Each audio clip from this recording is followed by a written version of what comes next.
Quelle valeur ont ces deux points pris là, sur les 2 derniers matchs en termes de confiance peut-être pour le groupe? On va dire que ces 2 points, c'est un peu le résultat de notre travail. Sur les 3 premiers matchs, on n'a pas eu le résultat qu'on voulait. Après voilà, on a changé de tactique, on a bossé. Et voilà, les 2 points, c'est plus ou moins, on va dire, le travail équipé. Maintenant, bien sûr qu'on attend toujours notre première victoire. Tu parles de changement tactique aussi. On sent une équipe qui a la volonté d'être vraiment bien en bloc. C'est vraiment une étape nécessaire dans votre construction là, de réussir à trouver cette solidité collective. Ouais, de toute façon, on l'a toujours dit. On a dit que si on voulait faire quelque chose en Ligue 1, c'était par le collectif. Parce que individuellement, on sait ce qu'on est et je pense que ça passera par le collectif qu'on arrivera à avoir des résultats. L'équipe est encore en construction, un peu, tu dis que vous avez changé de tactique. On a la sensation que d'abord vous cherchez avant tout à être solide, peut-être moins encaisser de buts après les 4 buts pris contre Nice, avant de faire quelque chose vraiment sur le plan offensif. Il y a cette construction défensive qui est primordiale pour l'instant.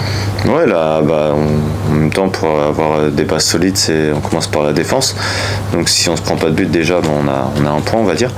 Maintenant, voilà, on s'est quand même pris des buts à chaque match pour l'instant. Donc on travaille aussi sur ça. Maintenant, oui, après on est repassé à 4 parce qu'on avait aussi des bases de l'année dernière. Donc c'est pas nouveau non plus. Mais oui, on travaille dessus pour avoir vraiment un socle. Et après, on espère aussi que nos offensives vont commencer à être décisifs. Est-ce que tu dirais que souvent, c'est vrai que dans la construction d'une équipe, c'est assez logique de commencer par les bases défensives avant de développer plus de repères offensifs, de connexion.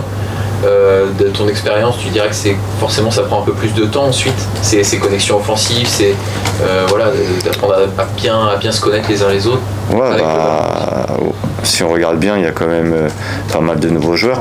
Là, sur la dernière compo, on était 4-5 de l'année dernière, mais sinon c'était assez des nouveaux joueurs et des joueurs qui sont rentrés là sur les 2 derniers matchs. Avant, ils n'avaient pas joué. Donc oui, ça met du temps à avoir des automatismes. Et le plus facile dans le football, c'est surtout de défendre ensemble. On arrive plus ou moins à parler tous le même langage défensivement. Après, offensivement, c'est plus de créativité. Donc oui, bien sûr que c'est la base pour déjà se mettre en confiance, parce que si on ne récupère pas le ballon offensivement, on ne fera rien parce qu'on ne l'aura pas. Donc oui, au départ, c'est vraiment ça, être bien défensivement pour après pouvoir justement proposer du jeu offensif. Et excuse-moi. Et quand tu parles d'automatisme aussi, défensif, offensif, pareil, quand on parle de défense, on parle pas que des défenseurs, on parle du beau. Et offensivement, c'est valable aussi, aussi sur les automatismes offensifs, c'est-à-dire par exemple toi dans les combinaisons dans le couloir, aller chercher le 1-2 comme vous avez fait aussi à Nantes, vous avez retrouvé ça avec Imad qui vient beaucoup aussi s'intégrer à gauche, même pour les latéraux, les défenseurs, ouais. C'est aussi une question d'automatisme, de temps aussi. Comme tu as dit, déjà défensivement, c'est pas que les défenseurs. Après le match de Strasbourg, je l'avais souligné. J'avais dit qu'il fallait déjà féliciter les attaquants parce que au match de Strasbourg, ils avaient fait un très gros pressing. Donc c'est aussi grâce à eux qu'on avait bien défendu. Et après, comme tu dis, bien sûr qu'offensivement, c'est pas que les attaquants. Je vais même te dire, ça part du gardien aussi. S'il fait que de balancer devant, on n'arrivera pas à grand chose. Donc oui, on veut mettre des choses en place. Comme tu l'as dit, on a sorti pas mal de ballons avec Imad sur le côté gauche, mais après c'est avec Imad, ça peut être avec Jim à droite, avec Carlito. C'est tout le monde commencer à créer des automatismes pour avoir justement, on va dire, le temps d'avance par rapport aux autres, parce qu'on a justement ces automatismes.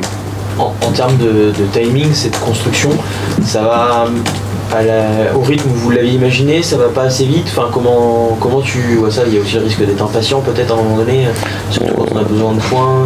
Ouais, après ça, faut demander ça au coach comment il l'a imaginé.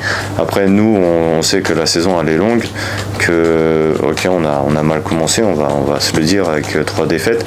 Maintenant, voilà, je pense que là sur les 2 derniers matchs, on est quand même assez cohérent et c'est une base solide pour progresser. Je pense qu'il y a quand même eu une bonne progression depuis le début de saison. Donc voilà, bien sûr qu'on voudrait avoir plus de points, mais ça c'est comme toutes les autres équipes qui sont en bas du classement. Si vous leur demandez, ils vont vous dire la même chose. Mais je pense qu'on est sur le bon chemin en tout cas. Dans l'utilisation, Florent, tu sens qu'il y a aussi la récupération, on en a parlé, Strasbourg contre pressing, vous savez à peu près faire.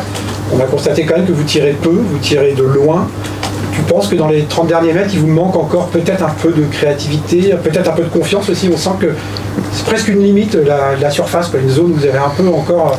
Ouais, on avait déjà un peu ce problème-là aussi l'année dernière, sur les 30 derniers mètres, où on tentait pas assez de frappes de loin, peut-être qu'on ne centrait pas assez aussi, on n'avait peut-être pas assez de monde devant le but. Après, faut pas oublier que notre contre-pressing ou notre pressing justement nous prend beaucoup d'énergie. Donc après, il va falloir être plus fort au niveau athlétique pour justement pouvoir se projeter davantage sur le but. Après, tout ce qui est frappe de loin, t'as pas besoin de te projeter devant le but, mais ouais, peut-être un peu plus de confiance ou de spontanéité aussi. Je suis face au but, voilà, je frappe et après on voit ce qui se passe. Peut-être aussi c'est pour pas penser qu'à sa gueule, on va peut-être décaler sur le côté pour un centre et tout, mais ouais, franchement on a des joueurs qui ont des bonnes frappes, donc je les encourage à frapper. D'ailleurs, votre but à Strasbourg vient vraiment de là, ça part de vos 30 mètres, c'est ton centre, Bamba qui surgit, là il y a de la confiance, on sent. Ouais, il y a de la confiance, puis comme je dis, de la spontanéité, c'est tout en 1-2 touches, sur le moment on pense pas trop, on vit l'action et puis voilà, ça finit dans les filets. Après ouais, c'est une belle action, mais ce sera pas à tous les matchs qu'on aura des actions comme ça. Maintenant on va essayer de le répéter le plus de fois possible et essayer de mettre plus de buts pour le coup. Cet adversaire de Reims qui arrive, c'est un adversaire de très bon niveau, qui a eu un début de calendrier en plus difficile avec des adversaires, de gros adversaires, qui a réussi à prendre des points. Quel regard tu portes sur cette équipe-là? Pareil, sur le plan Nantes était une équipe puissante, Reims c'est le cas aussi. Ouais, exactement, comme tu viens de le dire, c'est une équipe, en tout cas de ce qu'on a vu et de ce que le staff nous a parlé, c'est une équipe très athlétique. Donc je pense que le premier point clé, ça va être de gagner nos duels, vu que c'est une équipe athlétique, une équipe forte.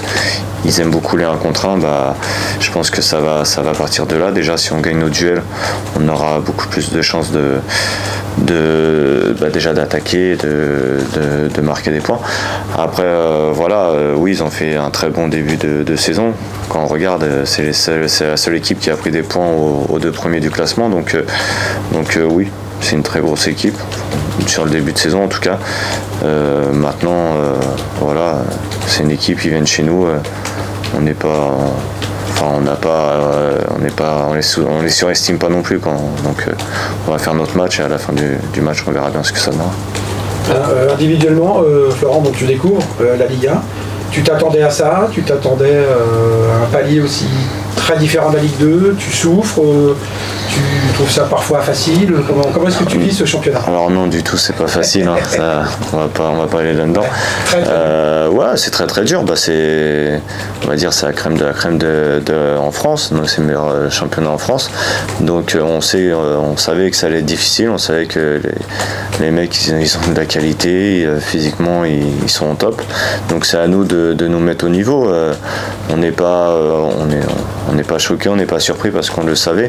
Maintenant, on sait que nous on a du boulot aussi à faire pour se mettre à leur niveau justement. Donc c'est à nous de le faire. Et voilà, après j'ai joué aussi des matchs d'Europa League, donc je connais aussi ces équipes-là, ces joueurs-là qui sont de top niveau. Donc ça me surprend pas. Mais oui, en tout cas, j'étais revenu en France pour ça, donc je suis content. C'est dans l'intensité que c'est pendant 90 minutes, il n'y a quasiment pas de temps mort. C'est ça qui fait un peu la différence? Moi je dirais pas ça, je dirais plus c'est dans l'exécution, ils sont toujours justes. S'il y a une perte de balle, à la fin ça va faire but. Si on prend malheureusement le match de Nice, on perd 2 fois le ballon et on est quand même à 60 mètres de notre but, à la fin ça fait but malheureusement. Alors que ça en Ligue 2, tu peux, je vais pas dire tu peux te permettre, mais tu peux compenser et tu as peut-être qu'ils vont pas avoir le geste juste comme les joueurs de Nice l'ont eu à ces moments-là. Quand on a ton âge, qu'on n'a pas encore joué en Ligue 1, qu'on est français, c'est un moment qu'on attend de découvrir ce championnat? C'est un palier important dans une carrière ou te concernant, c'était pas nécessairement le cas, tu aurais pu faire ta carrière sans forcément y jouer, sans aucun regret? Non, je l'ai dit pas mal de fois dans des interviews. Si je suis revenu en France, la première raison d'être venu, c'était vraiment pour découvrir la Ligue 1. Pour le coup, je suis revenu, mais en Ligue 2, mais avec l'objectif de justement à un moment donné jouer en Ligue 1. Ça arrive 5 ans après, tant mieux pour moi, je suis content. C'était vraiment un objectif, parce que voilà, comme tu as dit, français, n'ayant jamais joué en France, ça me tiquait un peu, on va dire. Donc non, je suis très content. Maintenant, c'est pas la fin en soi. Je suis content, mais je serai encore plus content à la fin de saison si on se maintient. Voilà.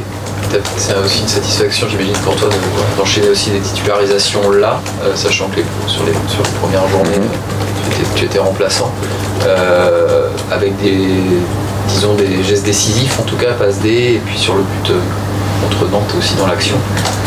Voilà, t'as l'impression, en tout cas pour l'instant, de saisir ta chance sur le terrain. Ouais, bah déjà dire que sur les 3 premiers matchs, la tactique faisait pas que c'était favorable pour moi pour être titulaire, donc il n'y avait aucun problème par rapport à ça.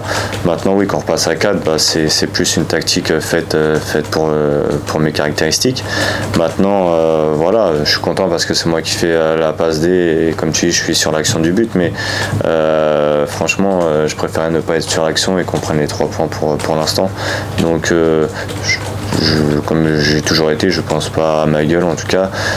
Si ça vient, tant mieux, mais je préfère bien défendre et qu'on gagne que être une passoire et marquer un but et qu'on s'en prenne 3 ou 4, ça c'est pas l'objectif.